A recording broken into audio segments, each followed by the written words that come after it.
Thanks. So, good morning. I'm Simon Ewing Jarvie. It's Heather Roy. I just want to begin by reassuring you that there's no housing shortage in New Zealand at the moment. Hang on a minute, you can't say that. Oh, I can. That's an outrageous statement. It's on the news just about every other day. Everyone knows that there is a housing shortage in New Zealand. Well, no, not everyone does. And what happened to my slide? Sorry, I should have told you about that. In actual fact, I believe I'm 100% right. There are plenty of houses for people. The problem is that they are not where the people are that need them. And one of the essential elements of critical thinking for leaders is to understand what the real problem is. And that is the focus of our discussions this morning. Throughout this presentation, we're going to make some statements like the preceding one about housing, which will probably aggravate some of you. When that happens, instead of pretending that you have an urgent need to be somewhere else, please write that statement down on the pad in front of you, and also just make a note of what it was about that statement that bothered you particularly. Then when we get to question time, let's apply some critical thinking to why these statements or claims troubled you. Now, we've been designing and running corporate simulations using military techniques for 4 years. We were also involved with the establishment and operation of civilian white force players in Exercise Southern Katipo 2015. As a result, we had started formulating our thoughts on greater use of civilians in military learning, and that's why our presentation at this conference appealed to us. One of the themes for the conference is red teaming as a means of enhancing our critical thinkers. Red teaming, of course, is a Western term drawn from the colour used to denote opposing forces on maps. However, regardless of the colour of ink you use, we all have in common some means of probing and testing in order to improve the performance of a plan. It encompasses action, reaction simulations, such as wargaming, physical and digital probing of assets, alternative futures, and unconventional analysis.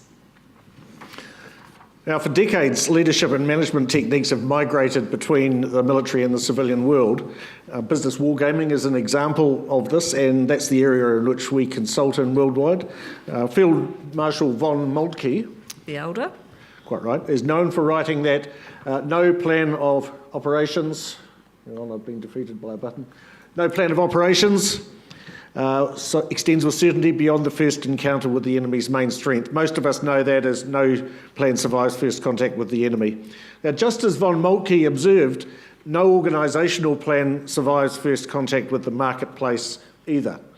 While it's impossible to predict exactly what will happen, it is possible to deduce the most likely and the most dangerous courses of action in terms of plan fulfilment that competitors, customers, government regulators, media and a myriad of other elements might employ in response to you, and to factor that into your own plan for resilience. This is true for organisations of all sizes and in every sector. It's as applicable at the strategic level as it is for a project plan or preparation for a negotiation or a legal hearing. Surprisingly, most organisations do not test their plans with any rigour prior to implementation. Unsurprisingly, most leaders in those organisations are frustrated in their ability to successfully implement their plans. Now, at the heart of a successful simulation is critical thinking. What does that actually mean? In the first instance, most researchers agree that critical thinking is based on the objective analysis of facts in order to form a judgment. There are many variations on how a person should go about learning to be a critical thinker. Some believe it can't actually be taught. What we know is there's no one right way. Every individual has a unique set of lifelong experiences combined with genetics and raw intelligence that define the way they view the world and therefore what they believe to be a fact. So let's consider an example. Who has read this book, Harsh Lessons, Iraq, Afghanistan, and the Changing Character of War? Anybody in the room? Hands up? Yep. Yes. It's written by former British Army officer Ben Barry and published by IISS. How credible is it as a source? What about this book by Nikki Hager? Has anybody read that? Hands up? One or two, very good. How credible is this book as its content? Right, Mumbles. we might come back to that. Which of these two books is linked to a lessons learned report that the military commanders of the day declined to publish? Any guesses? Yeah, the answer is actually both of them.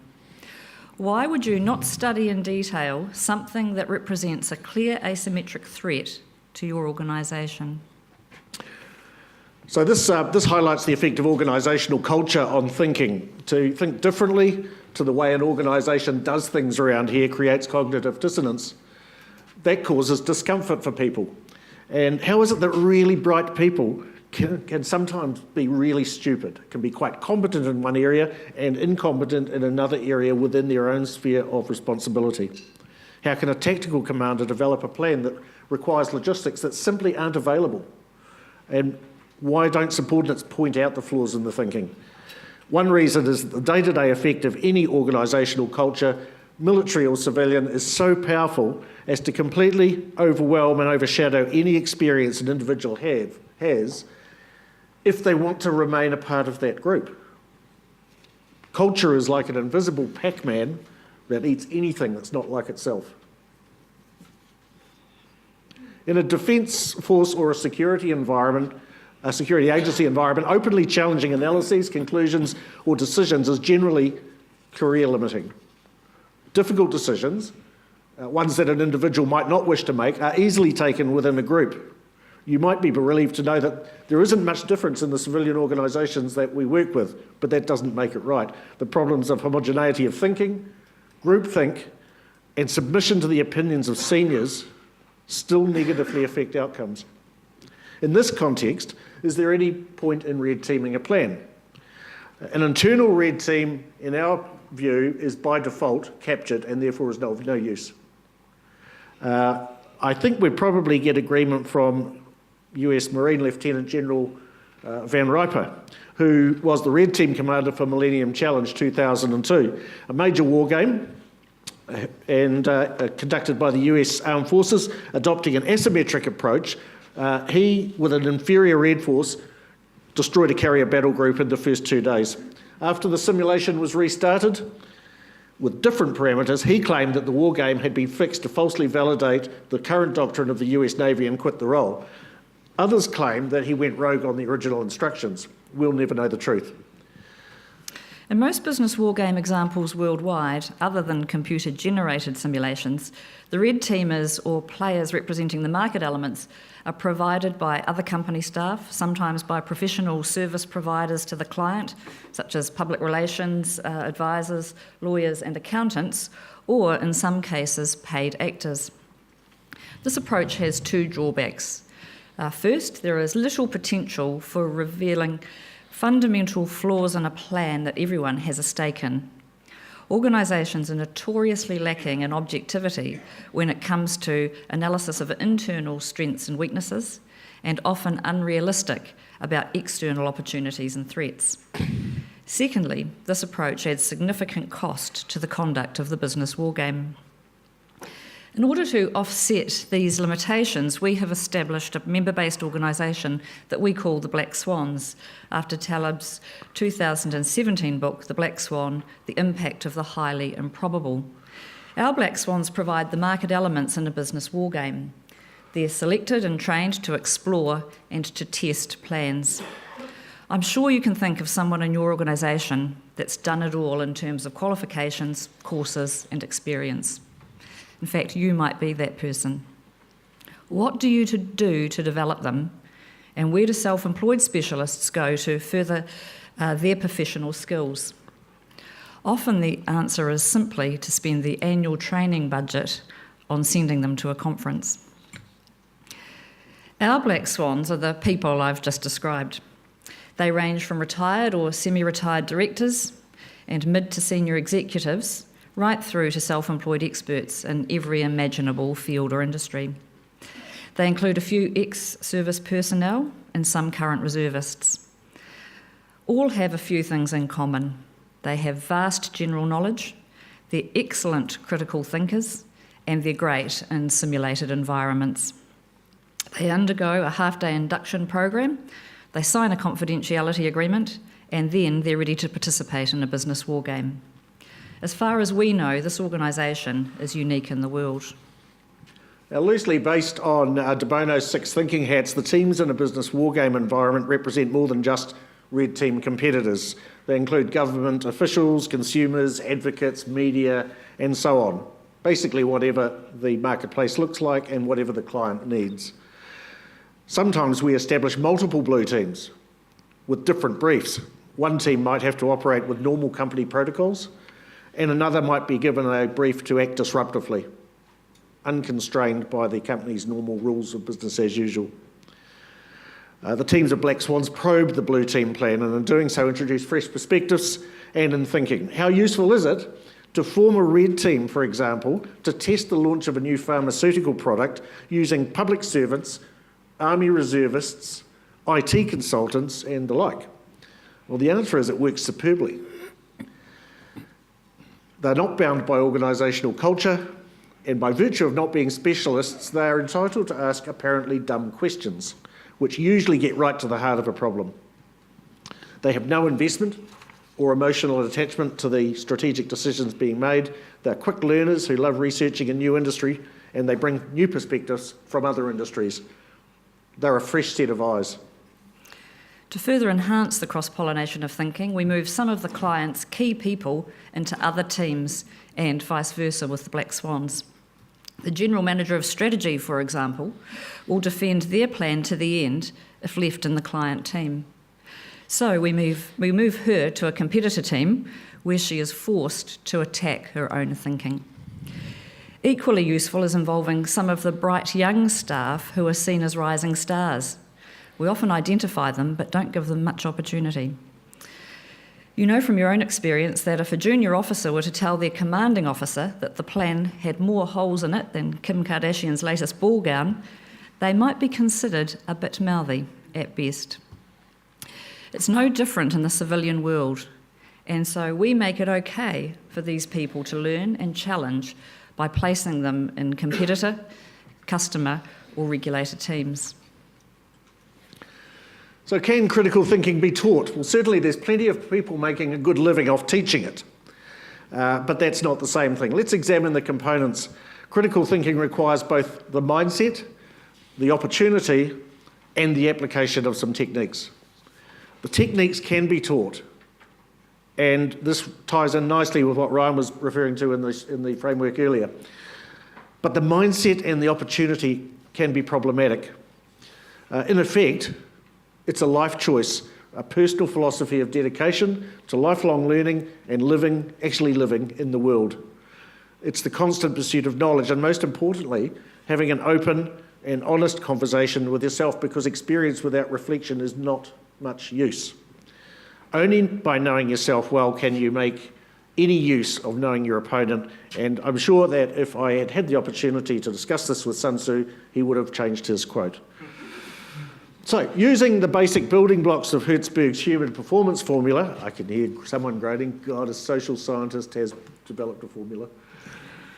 So using Hertzberg's human performance formula as a start, we've developed a model of what we believe are the components of effective critical thinking as a tool for helping organisations and individuals to understand where they need to do some work. In this model, CT represents critical thinking. The overall performance of an individual, CTP, as a critical thinker is a function of ability, motivation, opportunity, and direction. Now, ability as a critical thinker derives from both the innate ability, and that is the intelligence, it's in all its forms, IQ, EQ, AQ, CQ, oral communication skills, as well as learned ability in terms of background knowledge and specific tools relating to critical thinking, such as argument analysis. The motivation to think critically splits also into two: intrinsic or internal motivation, that which gets us out of bed and we encourage ourselves to do anything, and extrinsic motivation, which derives from the environment and leadership. The opportunity to think critically describes the resources needed and a suitable environment, effectively a culture that enables and encourages critical thinking. And finally, direction relates to guidance from leaders about overall intent and what the thinkers' roles in that might be. And this is where we find a home for mission analysis. And I can tell you in our consulting work, the number one favourite is mission analysis, because everyone talks empowerment, but no one has an empowerment tool. But when you say, here's a way you can do it, they go, crikey, that works. And so if I could do one thing to improve interagency operation, for instance, in terms of critical thinking, I'll teach everyone mission analysis. It takes about half an hour, 2 hours on a long course. Now let's consider which elements are within the control of the individual here in this model. Some are different colour to others, and which are organisational imperatives. What is apparent is that the individual cannot achieve good performance alone any more than the organisation can demand that they think critically. It's a joint venture, and if there's a failure, it's a joint failure. And especially important in this model is the multiplication signs. We know what happens when you multiply something by 0, you get 0. And as any one of those elements on the right-hand side of the formula approach 0, so too does performance as a critical thinker. And it's vital, it's better to be kind of average in everything than really strong in one area and useless in another. The outcome will be a waste of resource, no performance. So how do you teach critical thinking amongst leaders? We've found that adults learn this skill best by being able to spend time with proven performers. That gives rise to two needs, therefore, thinkers and mentors. Fresh critical thinkers, unconstrained by organisational culture, to both engage in red team activities, but also to act as mentors to young leaders. Where do you find these people? Certainly there will be a few within your organisation, but they will be largely viewed as anarchists and constrained by role. In the case of Defence Forces, you have many more in the reserve forces, but they are still often constrained by the culture or quietly set aside as being some lesser mortal than their full-time equivalents. Later this year, New Zealand will host Exercise Southern Katipo 17. By New Zealand standards, this is a relatively large-scale combined and joint Defence Force exercise involving many regional military forces and observers. It's based on the premise of a troubled Pacific Island nation that has requested external military assistance. Exercise Southern Katipos run every 2 years, and they span many communities across the upper and western provinces of the South Island of New Zealand. During the previous exercise, Southern Katipo 15, I was still serving as an Army Reserve officer and was tasked with community liaison in a couple of regions, as well as being an exercise controller. And given that our business is based in Marlborough, where the exercise was and half the company was in uniform, I had little choice but to volunteer as a civilian player in the exercise. It was tough. Our observations started then, though, about combining our earlier experiences with defence, thinking about how to optimise the potential lessons learned from events such as the use of civilians in Southern Katipo, and tying that in with our Black Swans model of role players in our business war games, and how that could be used to enhance both sides of the equation. The civilians who were involved in the exercise took up a number of roles.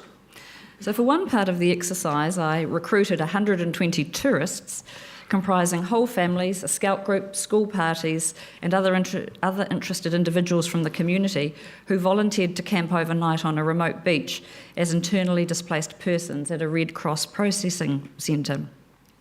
They were evacuated onto HMNZS Canterbury the next day. Other players involved elsewhere mounted protests in the street. In one town, local shop owners employed Red Force players as staff in the lead up to and during the actual exercise. They were moles who had to be discovered by the blue team. There were also named players in roles ranging from mayors to journalists, NGO workers and tribal elders who were identified personally in intelligence assessments and were referred to as the White Force.